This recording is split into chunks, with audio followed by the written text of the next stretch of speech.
Thank you for listening to Comics for Fun and Profit. This is Kyle Drew with your sneak peek at next week, episode number 501. For comics originally releasing March 27th, 2019. Before Drew and I get into what's coming up in your local comic book shops this coming Wednesday. Drew, we missed last week. C2E2's going on in the background for some people, and all kinds of stuff going on in the comic book world. What you got for me? Well, we got some feedback. Good luck to everybody over in C2E2. It looks like everybody's having a blast. I wish I was there with you. I'm sure Kyle does too. Absolutely. Could not pull it off. Staring at my badge right now, looking at it. Didn't get to use it. So kind of a bummer. But it looks like everyone's having a good time. And maybe next year. Wah, wah. We got some feedback for our very special spoiler-filled episode on Captain Marvel. Christopher Butcher says, "Thank you for mentioning how awkward and unathletic her running is. It bothered me the entire movie, and nobody I've ever talked to has even noticed it." Yeah. So I guess I'm the only one. Yeah, I saw it too. Absolutely. You noticed it too. You're just too kind to say anything. I was the one. So. At that point, I would have been piling on. So,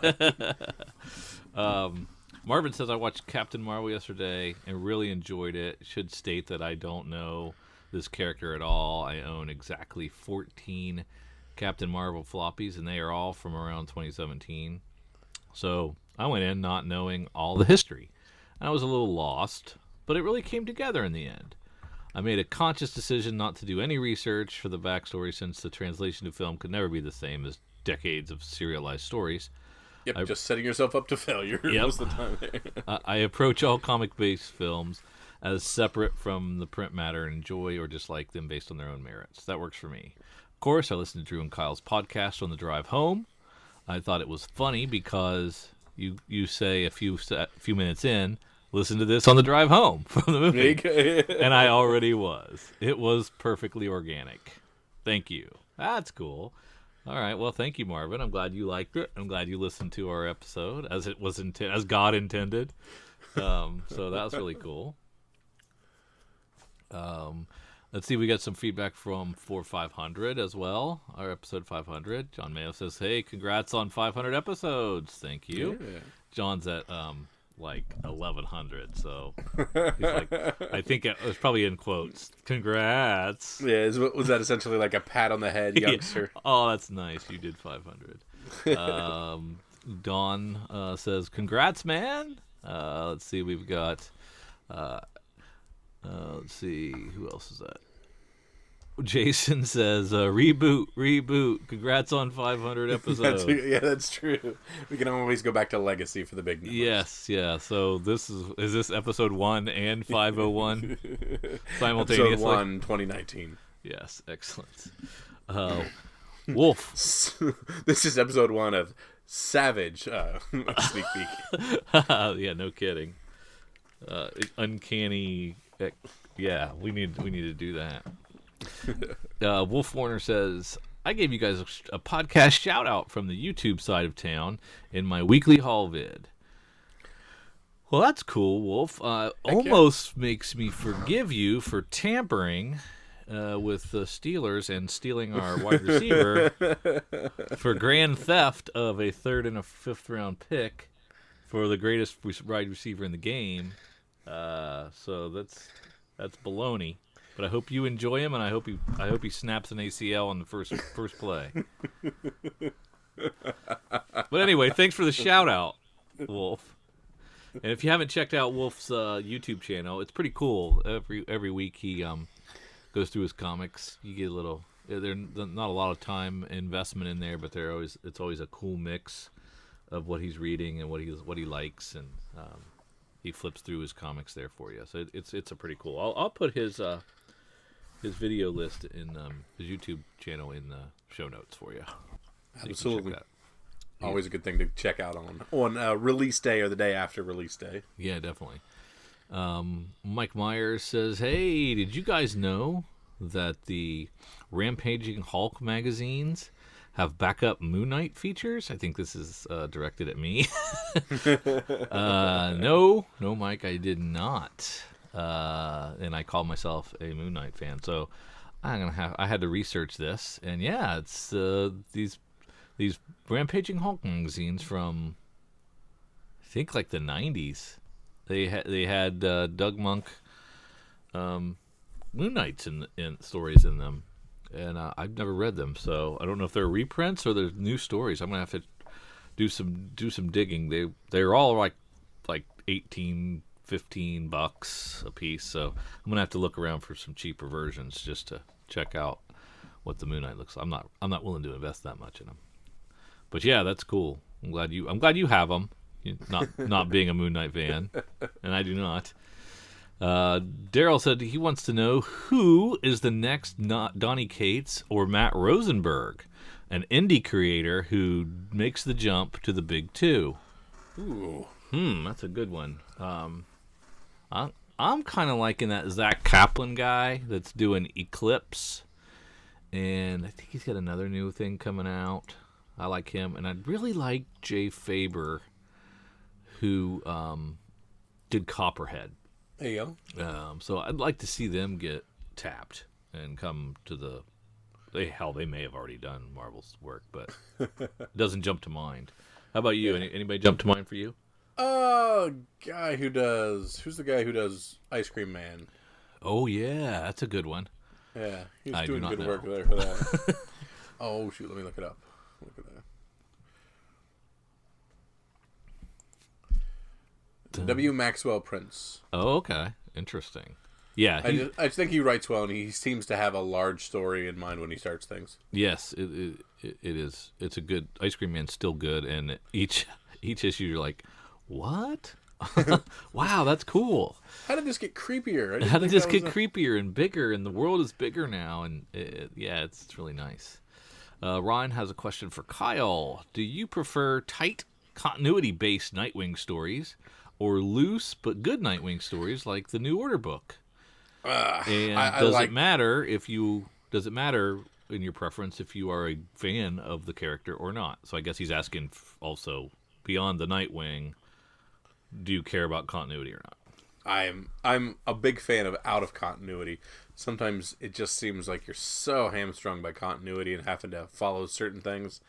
I mean, sometimes when it falls in line, like your Court of Owls, and you can skirt with Nightwing within continuity with it, and like the lineage of his grandparents and all this stuff and things, and the stars align so that good stories fit in continuity. That's good, but a lot of time it just makes things more difficult.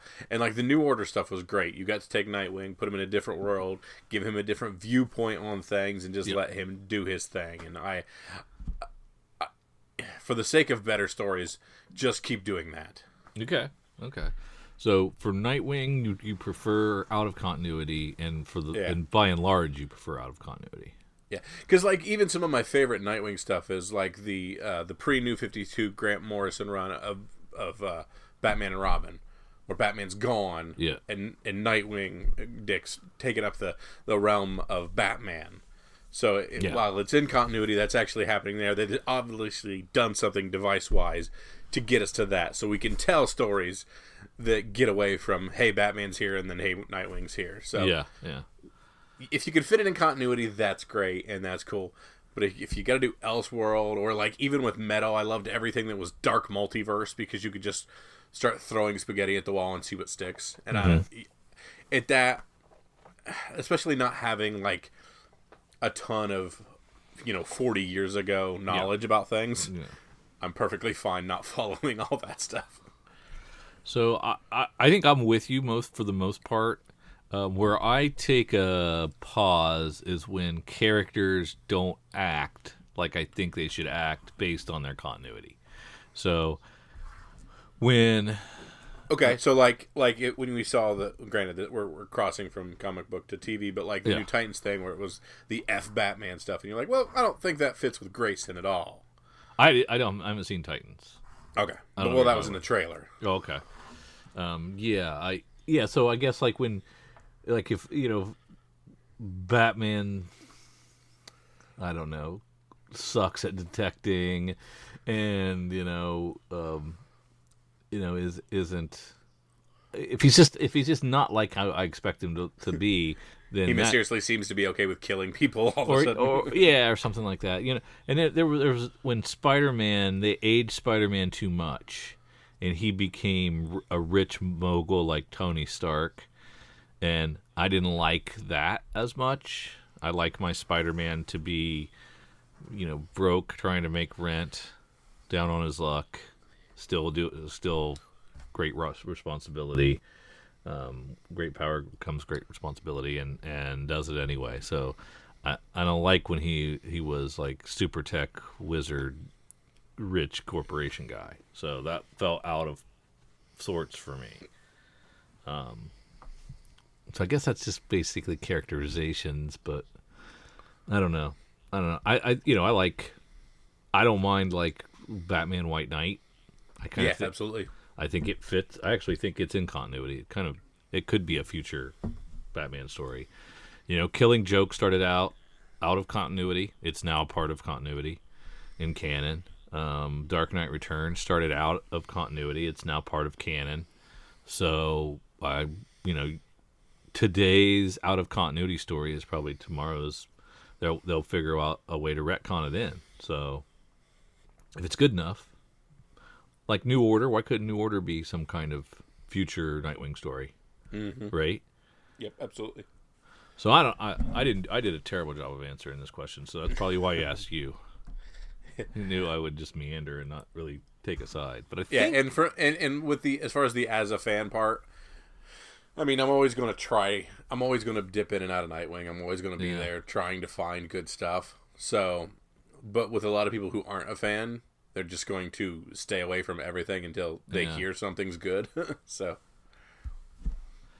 let's see. Milo asks, why does Drew like slice of life comics, and what makes a comic slice of life? Any suggestions to read in this genre? Okay, Alex and Ada. Very good, very good. That would be a good one. For me. Slice of life comics come into like two camps. So there's like an Alex and Ada that can have some elements of science fiction woven in, but it's basically just a dude's life. Like an Air Boy by James Robinson and Greg Hinkle, where it's actually those characters, but they're in a fantastical situation, but it is their lives kind of exaggerated. That's one type.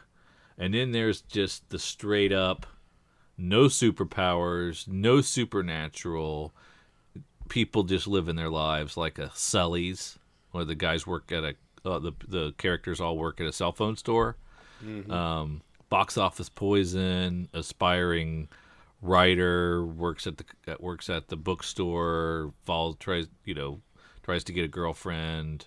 Snot girl.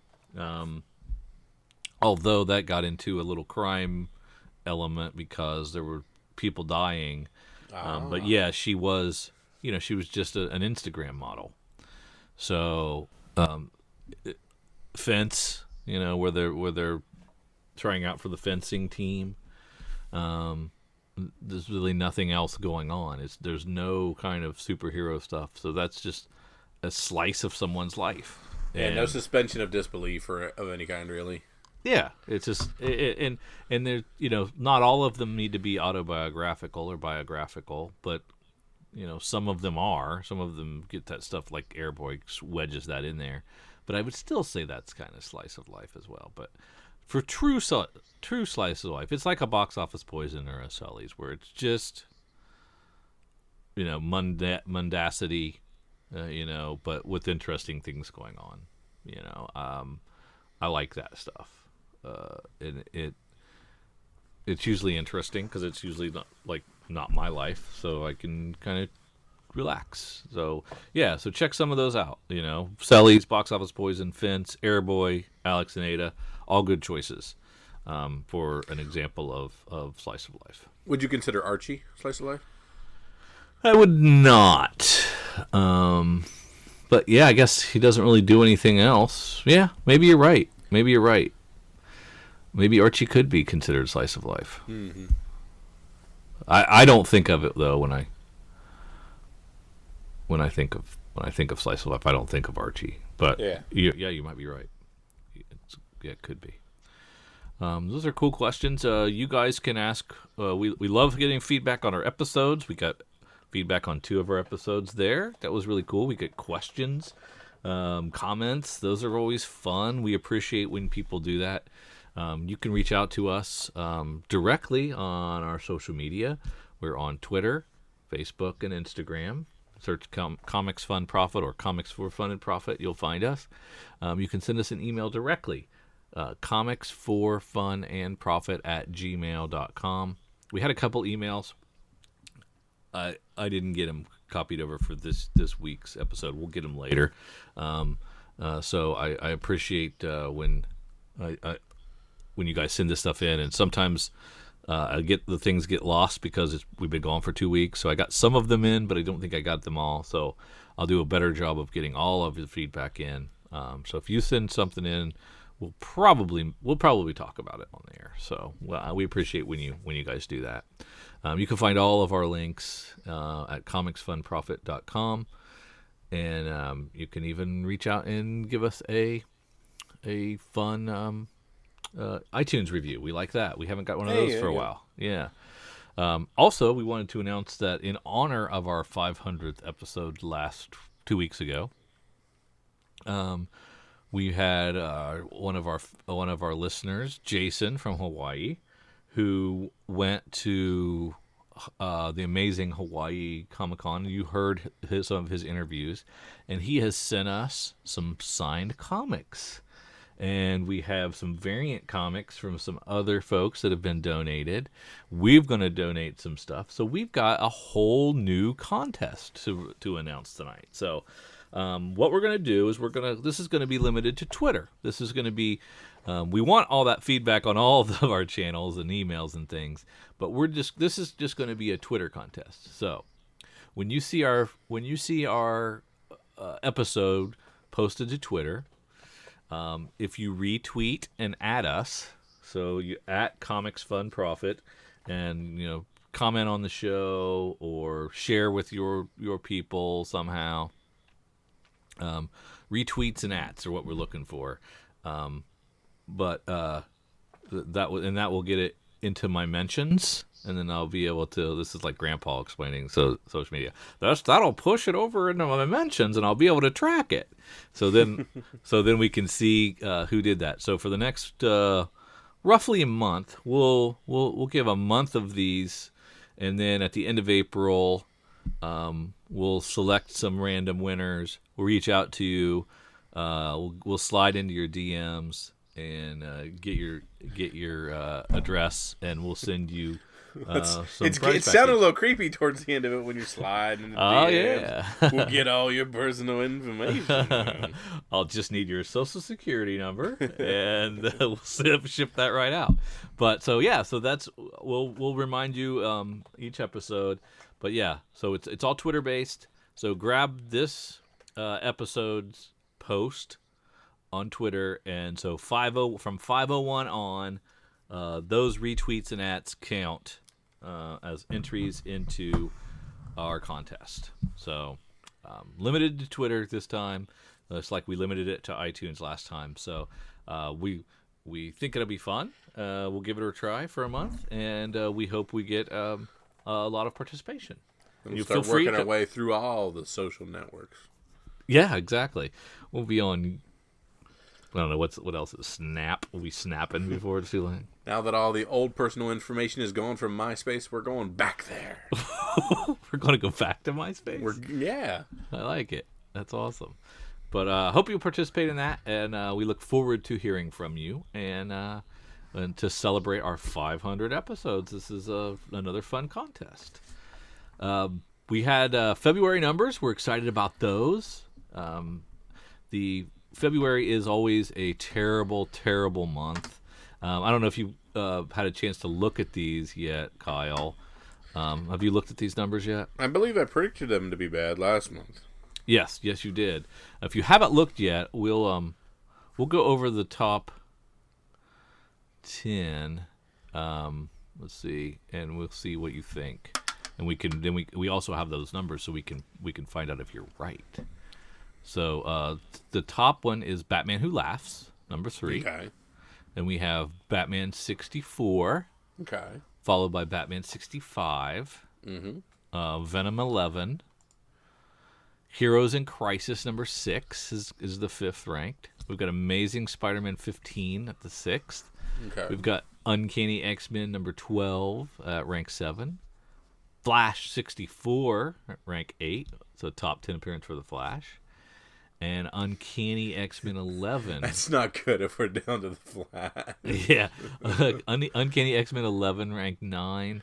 And Avengers No Road Home number 1 rounds out the top 10. So that Uncanny X-Men 11 is a $8 book, so that must have been like a episode, like a 700th issue or 600th issue or something. I wasn't paying attention when that happened, so it must have been some kind of legacy number. So when you want to take a stab, if you haven't seen the numbers yet, I already have. I can't participate. If you want to take a stab at what the number 1 is selling, so what's Batman Who Laughs selling?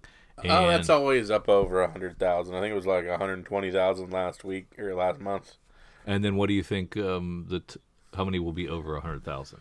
Well, Batman. The next Batman's the next one, right? Mm-hmm. Well, those are in the 80s.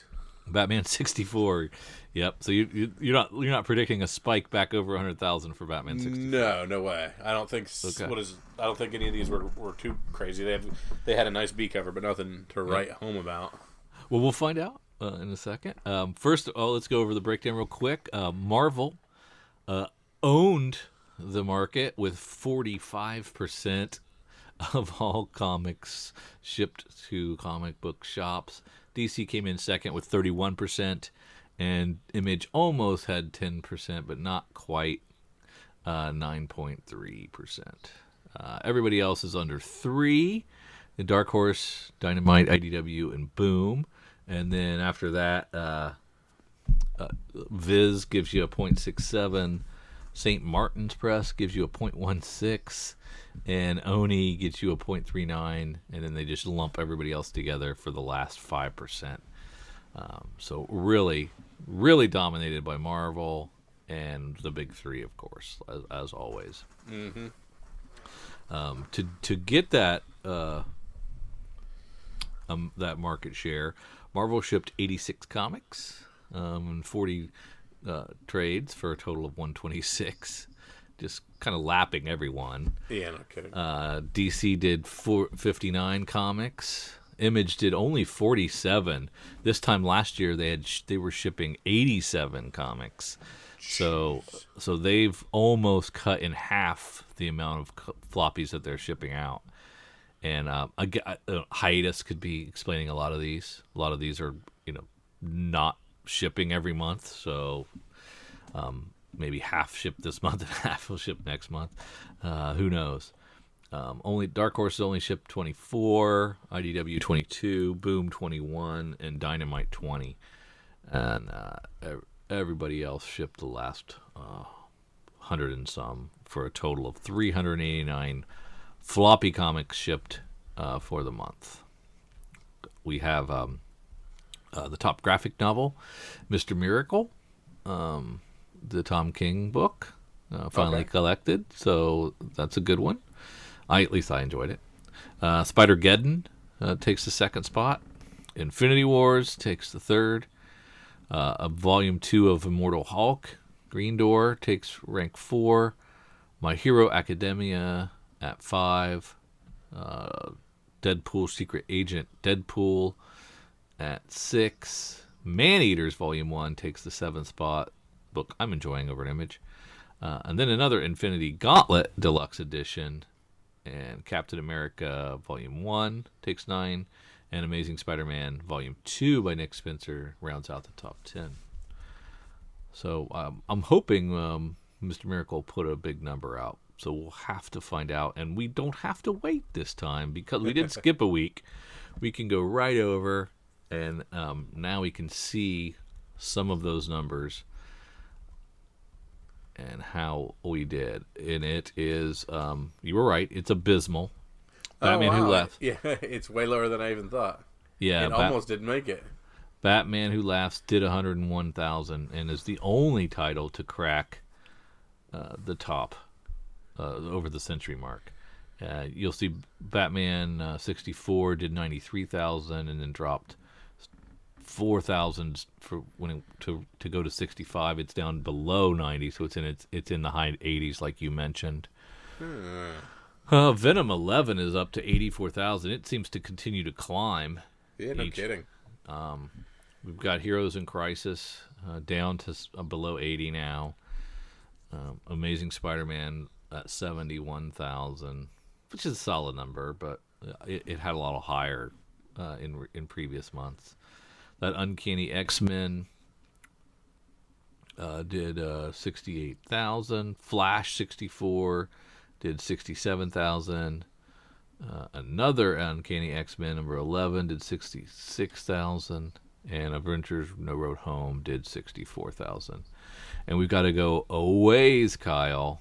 I'm going to jump down to Walking Dead. Down to 28th, and it is under 45,000 for Walking Dead.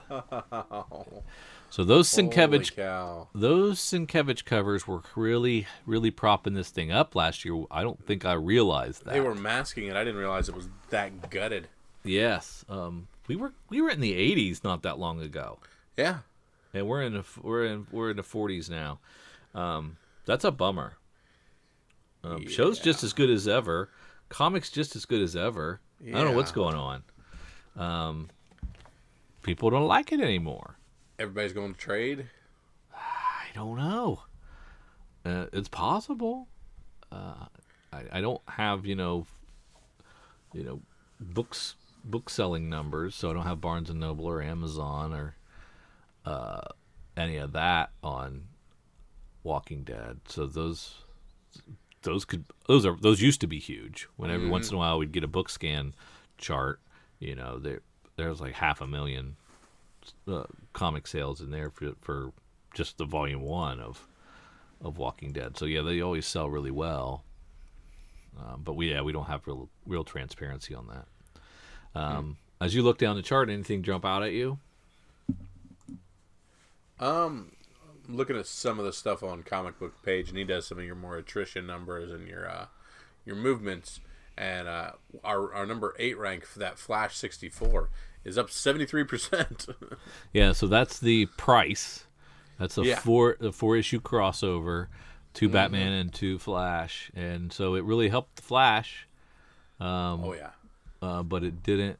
I didn't do much for the Batman, and I'm concerned that when Batman goes back to that, I don't know if you're current on it, but there's a terrible Nightscape story arc right now where it's basically just Tom King writing some poetry over top of a story. It doesn't really make it. It doesn't really make a lot of sense to me. I just maybe I'm not smart enough to figure it out, but it's really boring. And they did the first 3 issues of the arc, took a break, and now they did the price in between that 4-issue crossover between an arc, and they stopped an arc in the middle of an arc, and now they're going to continue that now that the price is gone and go back to it, which I think this week may have came back in. So really weird timing.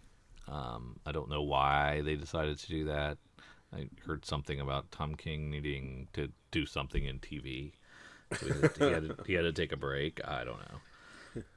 And so he just threw his old slam poetry book at them and said, publish this. Well, no, he wouldn't even finish his slam poetry. He stopped it so that Josh Williamson could come in and do this Price miniseries halfway through an arc. It just makes no sense at all. But he's had some great runs. I really liked Mr. Miracle. I liked a lot of Batman. I like a lot of love the Vision, of course. Mm-hmm. Loved the Sheriff of Baghdad. That was great. So there's a lot of great stuff. I just think he's really inconsistent in Batman. It's up and down. And That can be tough for some of these longtime Batman fans to take, and I get it. I understand it. Drew, I want to play a game. Okay. At rank 30, we have Guardians of the Galaxy issue number 2. Okay. 43,662. Can you remember the number 1 numbers? No. Over 100,000, I'm guessing. 115,000. We lost 71,000 books, almost 72,000 books between 1 and 2. 62% attrition. Yeah, that's bad. Same thing with Captain Marvel between 1 and 2 at rank 39. It was 123,000 down to 37,380. 70% drop off. That's insane. That is insane. We do have the Chip Zdarsky Daredevil in here. Mm-hmm. Its first issue did 61,000. Seems a little low, doesn't it? It does. And then Detective 999, the penultimate before 1,000, only did 62,953 copies into stores. What did you put that issue 1,000 at? Do you think it was going to do 250,000? Yes. So we're going to have a huge jump, we think, to issue 1,000 next month. Which actually, and I had been saying, pick up the 6-issue arc leading into 1,000, just because, and it looks like there's not a lot of those, so yeah, might not be a bad idea. 60,000 seller there, it's not that big of a deal. That Walking Dead just kind of blows me away.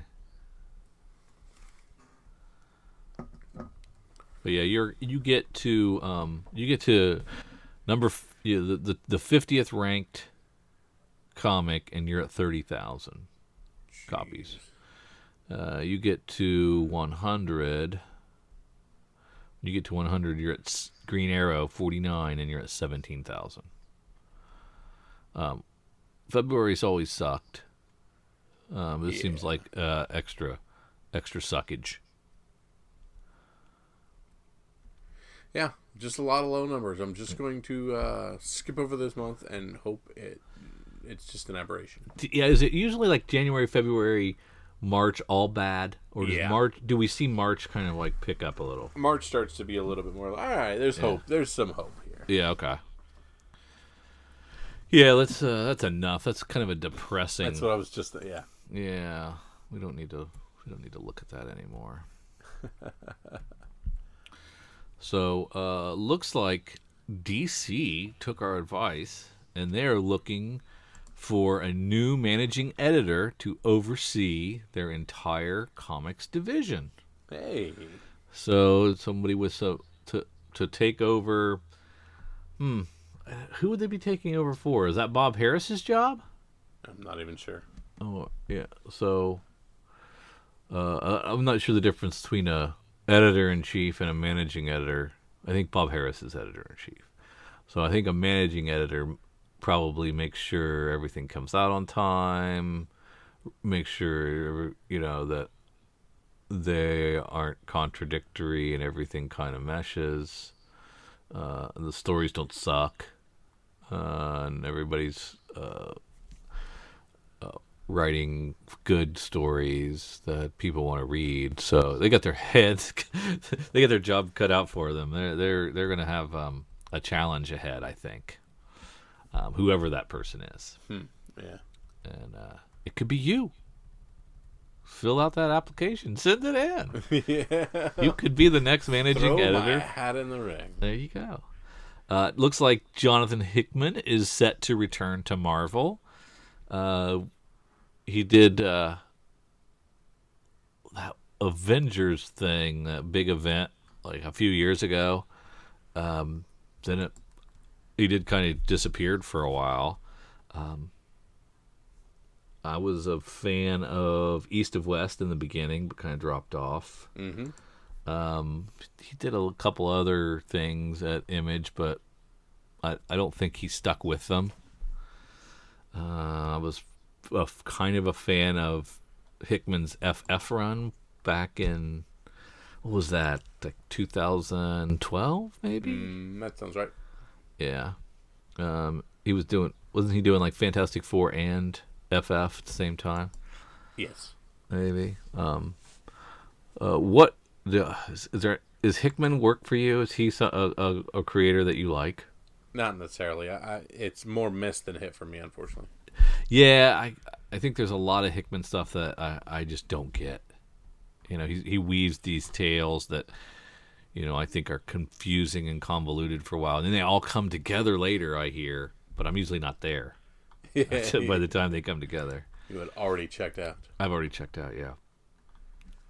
Looks like former Marvel editor-in-chief Axel Alonso and former Vice President Bill Jemas have now started their own comic company. So yet another new comic publisher. This one is called Artists, Writers, and Artisans, the AWA. What's your first take when you hear that name? What is it again? Artists, Writers, and Artisans, AWA. That's weird. I don't know. It sounds pretentious to me. Yeah, I was going to say. That was the first thing that jumped out at me when that I'm like, oh, come on, that's silly. But anyway, so they've announced that they're launching this, and they have some interesting creators on board. So Garth Ennis is on board. J. Michael Straczynski. They have some talent, and we'll see. We'll see what happens. Maybe like Ahoy Comics, who they pulled together some talented people, and maybe that'll be something that takes off. There you go. Before we get into the FOC, there was this released on Diamond's site that said that online final order cutoff deadline is now extended to 10 p.m. on Mondays. Effective immediately, Diamond customers may place weekly final orders for titles and items carrying final order cutoff dates and order increase cutoff dates as late as 10 p.m. on Mondays via their My Account page in the Diamond Retailer Services website, which we don't have access to. That's why you go through a retailer. They have access to this. This is good for comic shops, so they have a chance to get a little bit more time. It used to be 5 p.m., and I think now it's 10 p.m. But it's up to your local retailer whether they honor and give you a little bit, pass on the extra time to you, because they probably don't want to work until 10 p.m. on your FOCs. So check with them to see if they're going to give you a little more extension on your Monday deadline. I think I can hear Eric saying, "No, we're still going to do noon. Just no. We're still going to do no. Yeah, and that's definitely their prerogative. They want to get that stuff done, but it does look like if something happens, they might be able to hook you up. They got a little bit more wiggle room to play with, which is good. Good. So let's hop into that. No featured items this week. You know why? Because he's at C2E2. There you go. He doesn't have any time for no featured items, so we'll do the featured item. That's right. Of course, the FOC is the final order cutoff. It's your last opportunity to have your comic retailer order another copy or order a copy that you did not do during your previews to be delivered on time as it should be and printed as it should be. So this is just another way to squeeze the last few dollars out of the things that we forgot to put on previews. Yes. But it looks like these are all April 17th items for the most part. Mm-hmm. So there's your last bite at the apple. There you go. Let's start in Dark Horse. I got nothing. Nothing jumped out at me. And DC. The final printing of Batman Who Laughs #1. The final printing of Batman Who Laughs #2. And the final printing of Batman Who Laughs #3. We are not getting views of these covers, so I'm not sure if they're doing cool things with the final printings of these covers. They appear to be jock, but I don't know if we're doing different jock. And they're doing the same with Doomsday Clocks. They're doing final printings on those. And Heroes in Crisis, they're doing final printings on some of those. I don't know how many printings they've done of these books, but Why do you think we're going to this final printing model? Because I think the U's and I's of the world are like, they're just going to keep printing them, so what's the point in collecting them up? But if there is a finality to them, and you'd be like, oh, cool, it's a 6-issue run series of printings on this, and that's the end of it, that adds a little more, hey, maybe to it. Maybe. Because especially like, you shouldn't be able to get Doomsday Clock #1. That was 2 years ago. Yes. It shouldn't still be being printed. Correct. Batman Who Laughs is going to a new miniseries. They're launching a new miniseries. You shouldn't still be able to get the previous miniseries. Should I sell my first appearance of Batman Who Laughs? It's hot right now. Yeah, they're saying Raws. If you got a nice Raw, you can get almost $100 out of it. Then that answers your question, doesn't it? Yeah, I think it does. Also, my first Kate Bishop. Did you watch the trailer for Endgame? No, I didn't watch any trailers for Endgame. What is wrong with you? I don't need to watch Endgame trailers. We are comic book speculators, and there's literally a part where Clint Barton is teaching a small girl to shoot a bow and arrow. We don't know who that small girl is, but if it's Kate, I just made a lot of money. And even though we don't know who it is, I can easily make a lot of money because I got this book for $2 and it's worth $100 now. Which one is it? Kate. The Young Avengers or whatever it is that I accidentally bought. Was that 6? No, because I was looking for that 6, that first fraction, and I accidentally bought the other one that turned out to actually be Kate's first appearance. Oh, okay. And that's Young Avengers #1? Yeah. Or #6? It's the #1. Okay. Very cool. Yeah, and it's flying now because that trailer. Yeah, Young Avengers #1, the Alan Heinberg one. And that's $100. Kate or Cassie, whoever it is. And that's going for $100. Yeah. Oh, nice. Very nice. Yeah, I mean, I guess from a spec point of view, I just don't want to be spoiled. So I'm kind of just like not looking at that stuff. But that's probably one I probably should check out. Yeah. I haven't watched any of the Shazam. We're going to go to Shazam in here in a couple of weeks. Yeah. And I haven't seen any of those trailers. I hope it's good. There you go. The real Captain Marvel. But yeah, that's interesting. They're doing all these final printings. Yeah. So they're going to be scarce, more scarce than they were because they're not going to print anymore. That's kind of cool. Naomi #4 from DC, the Brian Michael Bendis. This series is blazing hot. If you have 1, 2, or 3 even, they are well above cover. So jump on now. Interesting. Yes. NightWing's B cover by Yasmin Putri is pretty cool. Very good. I like it. I give it the thumbs up. Mm-hmm. Good old job, Rick Grayson. It's too bad you jumped off this series. They need to court me at this point. What does the A cover look like? Chris Mooneyham, just okay.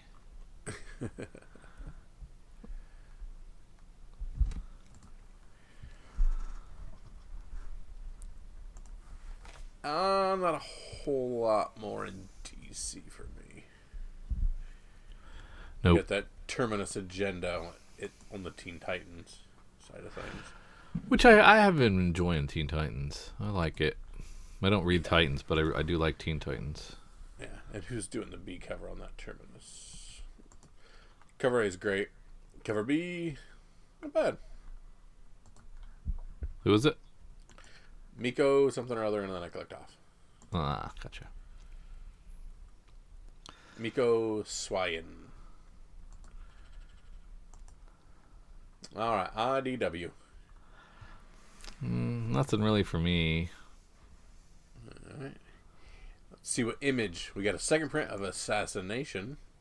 It was quick. Yep. Looks like the exact same print. So nothing to be had there with the second print. And if you liked it, you can grab the second print and then get #2 with it. 5th printing of Die #1. Jesus. Printing money on those ones as well.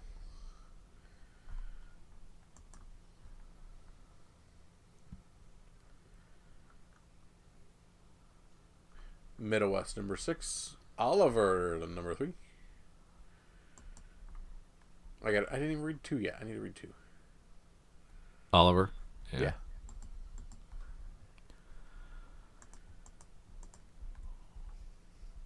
An appearance by Savage Dragon. This is a December 2018 order code, so it's a little delayed. But yeah, no kidding.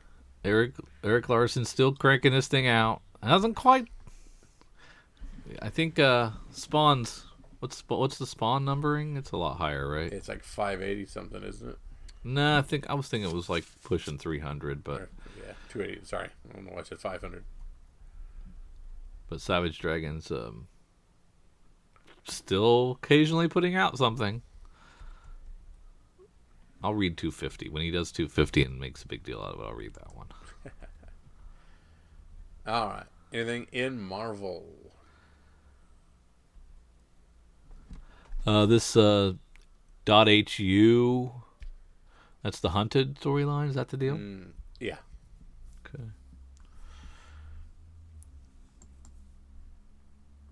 Now we have Amazing 252 Facsimile Edition. This is a reprint of First Black Costume. I've been doing a lot of these Facsimile editions. They're kind of neat. So I'll probably get this one. But you were getting that for a quarter not that long ago. No, you're never getting 252 for a quarter. Or not 252. That was the Secret Wars that you were getting all the black suit stuff from those. No, it was that first Carnage. That's like right. 284. That was that first Carnage. You were able to. Was it 284? Maybe. Can't remember the number off the top of my head. But the first appearance of Carnage they were readily available. Not that long ago. But yeah, 252's been kind of a key for a while.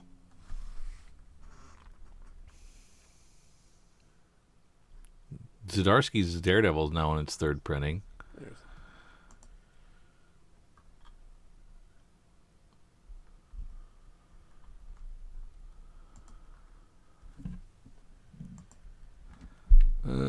Major X. What do you think about getting the second issue of this? This is that Rob Liefeld new character. Yeah. 2-issue series, or a 6-issue miniseries. Yeah, so we went heavy on it. So on that first issue, do we just set out the rest? Yeah, pretty much. Yeah. See if it comes to us. It wouldn't. Yeah. No reason to chase it. Yeah.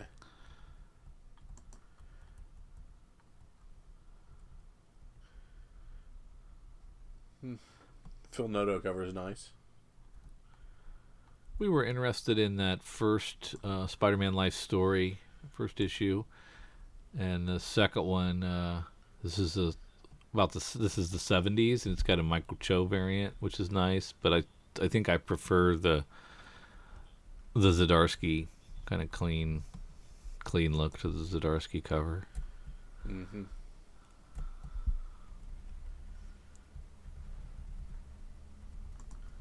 I don't know. I'm torn. I was thinking about it. Maybe I should just be getting all these Spider-Man Life stories, but gotta think about that one. I'm not sure. There you go.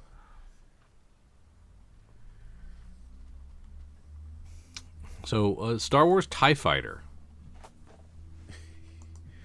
Yeah, I'm not sure on that one. And we have Star Wars Age Rebellion Special.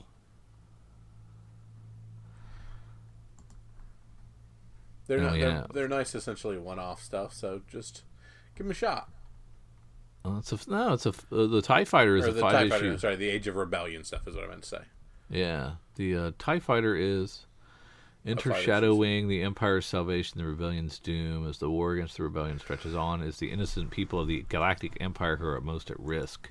An elite squadron of TIE Fighter pilots is assembled to help protect Imperial interests and hammer the Emperor's fury down the treasonous and violent Rebel Alliance. I think I missed this completely. It's Jody Houser, though, and Jody Houser did that Star Wars Thrawn series, which I loved. So I wonder if this would be good. I have the feeling that Thrawn's a better character than random TIE Fighter B. Random TIE Fighter dude, yeah, you're right. It's good to see that the Star Wars Vader Dark Vision sold well enough to go to a second print. Yeah. Okay, so this True Believers, Avengers Endgame, Gather Saga, and Thanos Final Battle, is this all stuff that's ripped from the movie? Or the movie's ripped? Rebranding Avengers 1963, issue 71. Is that how old this is? That's how old Infinity Gauntlet is?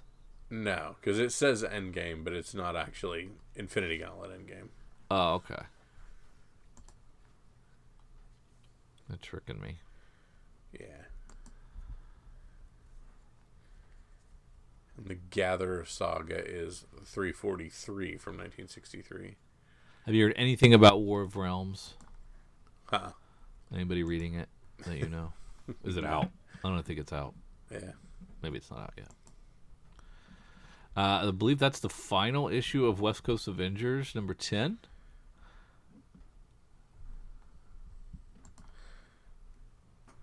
R.I.P.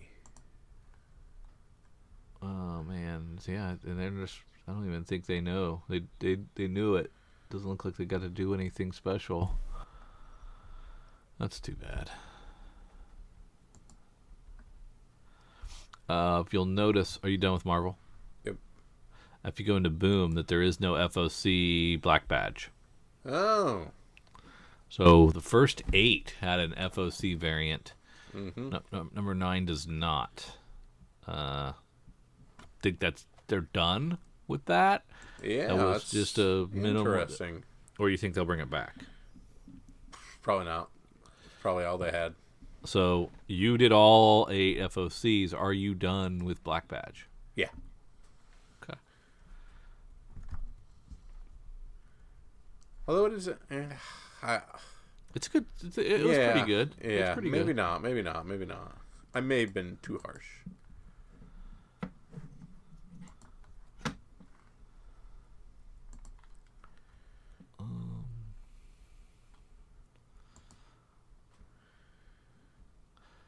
Stronghold was really good. The Aftershock book. It's 3rd issues there. So many good things from Aftershock. Look at that. Got Lollipop Kids. That's good. Animosity's still pretty good. Moth and Whisper trade paperback, which is great. I passed on Mary Shelley's Monster Hunter, but I bet you it'll be good. I did not pass on Mary Shelley Monster Hunter. Did you? Did you order some of those? Oh, yeah. Stronghold and Walk Through Hell, both good.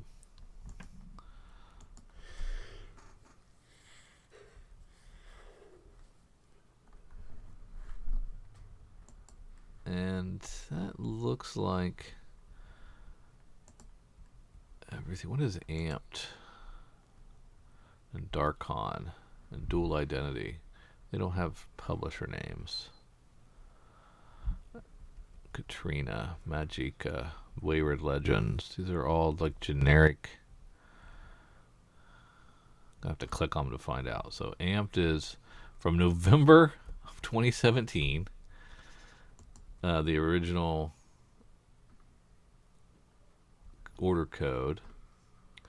It's now got a May release date, and it's Absolute Comics. Yeah, that was that book about wheelchair superhero. So that, yeah, I remember that. That was a long time ago. Red Giant. And then Darkon also has that. So it must be the same Red Giant. Do you think these are reissues offered again, or they were just delayed? Reissue? Yeah. This all looks like Red Giant stuff. Yeah. And all originally August 17 order codes, and then with a White Widow cover variant that's reissued for February 2019. So whatever that means. Yeah. I don't know enough about that, so I'll probably steer clear of all those.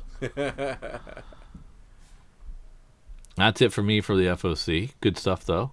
Yeah, not too shabby at all. You still thinking about that Black Badge? I'm out. You're out. I want my secret FOC cover Bs, and that's it. Yep, you got a nice run of 8 of those FOC variants. Print run's got to be minuscule on those. Oh yeah, that'd be a nice little package to put up. All right, that all for the FOC and everything, Drew? Let me see if I have any other straggling items. No, we can go right to the sneak peek. Let's head on over to previewsworld.com. Let's find new releases. Let's search for the next coming week, March 27th, 2019. Drew, let's start where we love to start. Let's start in Image. Hey, my Barrier limited edition slipcase is finally coming out this week. You buy the empty one to put the books you already bought in? Is that what it was? Yeah, I did that. So $10. Or you can buy the whole thing, the whole set for $30, and you wouldn't have had to go through the trouble of ordering each Barrier. Well, I think it was all. I think it was all offered in the same week, if I can remember correctly. Yeah.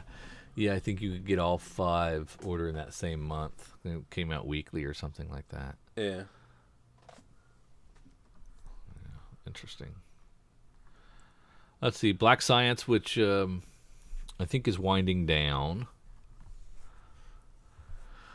That Rick Remender book. Hardcore 4 is first 2 were really good. There's the Ice Cream Man you mentioned. We're on 11 now, and we got a cool Babs Tarr B cover, but I really like the A cover. I think it's pretty fun, and it's Martin Marazzo on it. Yeah, W. Maxwell Prince doing some good stuff. Maneater's returns with a couple of cool covers.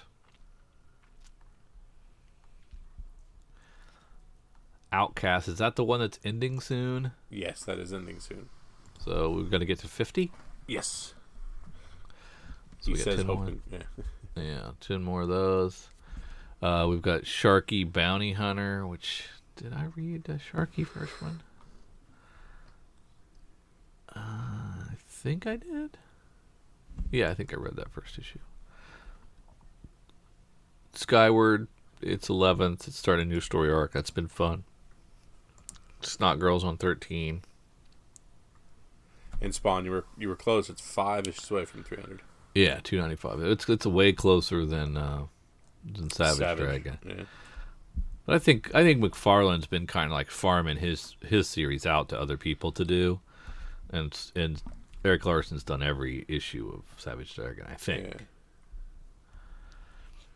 Lots of good stuff in Image. You ready to head on down to Dark Horse? Yeah, this Bad Luck Chuck looks pretty good. It's Leela Gwynn doing the writing with art by Matthew Dow Smith. This person, it's about Charlene Chuck Manchester, who has been cursed since birth with bad luck. So she kind of hires out her bad luck. She's the opposite of Domino or Black Cat. Yeah, exactly. So it looks kind of fun. Could be a good time. Could be a good time. Could be Dumb. Optioned quickly. Yeah, it's true. Very easily. I can see that. Yeah.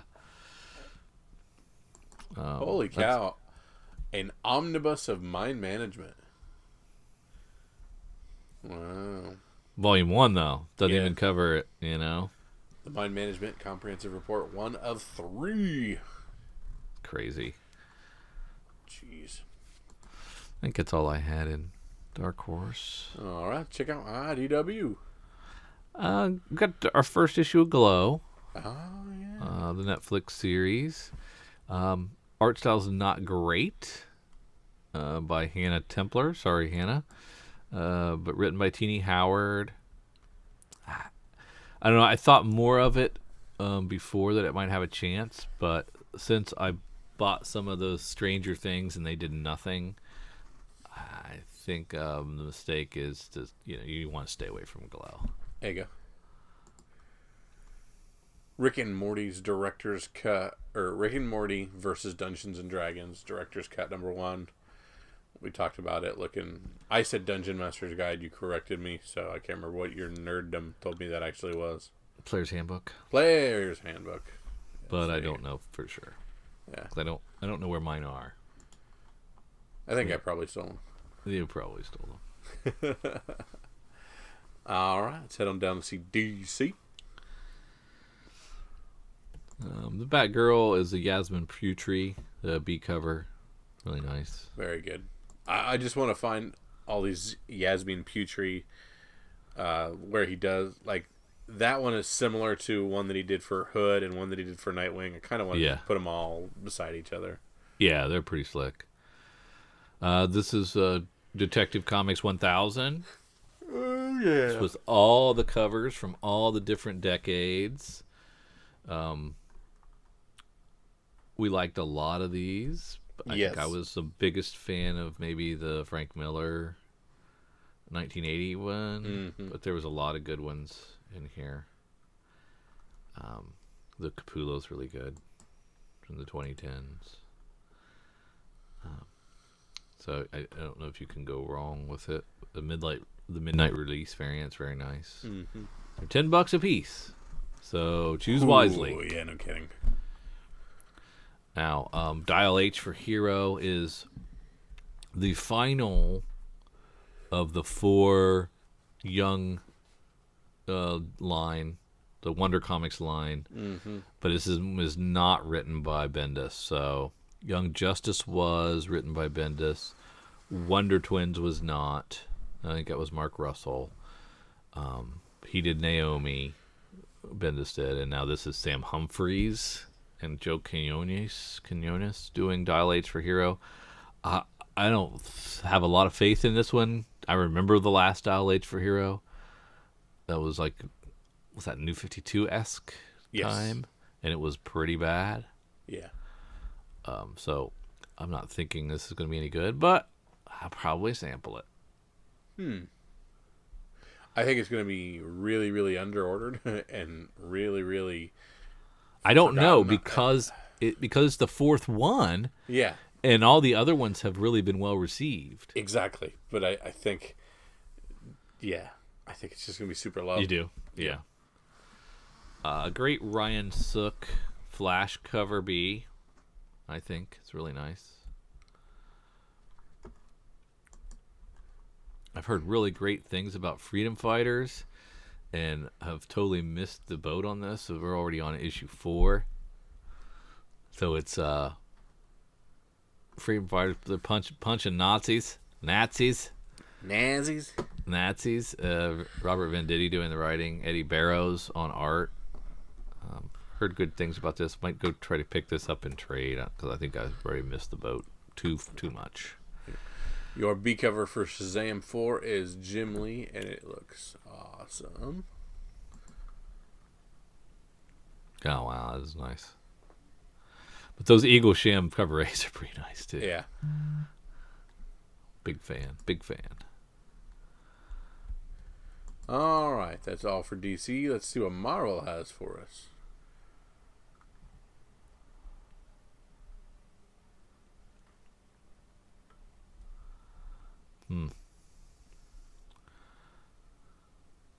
Another great. Oh, that's not a Zdarsky cover for Daredevil 3. That's a Totino Tedesco. I was thinking he was at least going to do the covers. Yeah. On all these. Bum. Hulk Marines. I read this first issue. I don't know much about Weapon H, but I don't. They could be throwing there could be yet another new Hulk amalgam that comes out of this, but it didn't happen in issue 1.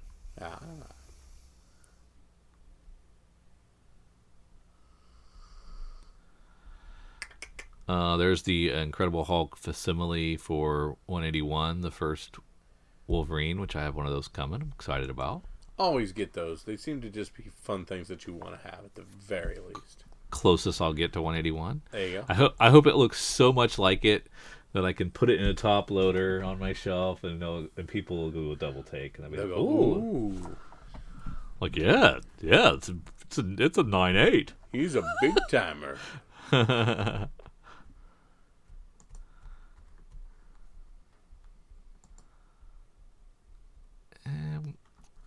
Superior, I'm still reading that. Enjoying that. but that's pretty much it. Yep. Need anything in Dynamite? Definitely not. Nothing Boom, there. Boom. No, not really. All right, let's look at some of our smaller things. Let's hopefully find something. Yeah, no kidding.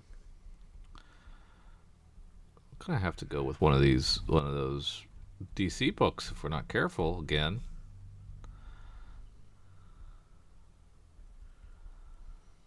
Is this the last Cinema Purgatorio? No, this is a penultimate. The 18. penultimate, oh yeah. 18 is the last. Yeah,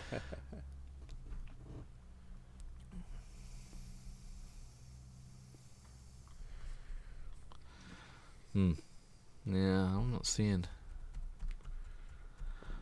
anything. Yeah. What is Star Bastard #1?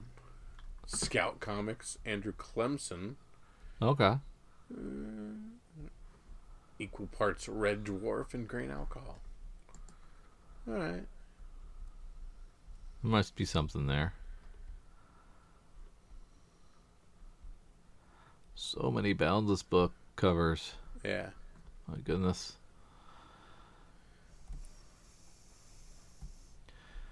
Alright, Drew. This is the point in the podcast where I make your life very difficult and ask you, what's the book worth picking up this week that's going to go up in value? Well, I mean, I got either Bad Luck Chuck, or I can go with one of these pretty B covers on DC. I think I'll take a shot with Bad Luck Chuck from Dark Horse. There you go. And I will say Shazam #4 cover be the Jim Lee cover. Nice. I think that's going to sneak up on a few people. There you go. So I want to thank you for listening to Comics for Fun and Profit. Thank you for tagging along with Drew and myself as we rumble through episode number 501. On our way to bigger and better numbers, more and more podcasts, and some Twitter-based giveaways for you guys, of course. If you found some better gold than we did digging through this week, please drop us a line. Tell us what you think is a better pick of the week this week. Or if you agree with us on ours, throw that out as well, because it's always good to hear a little confirmation. So we want to thank you once again, and for Drew and for myself, see ya.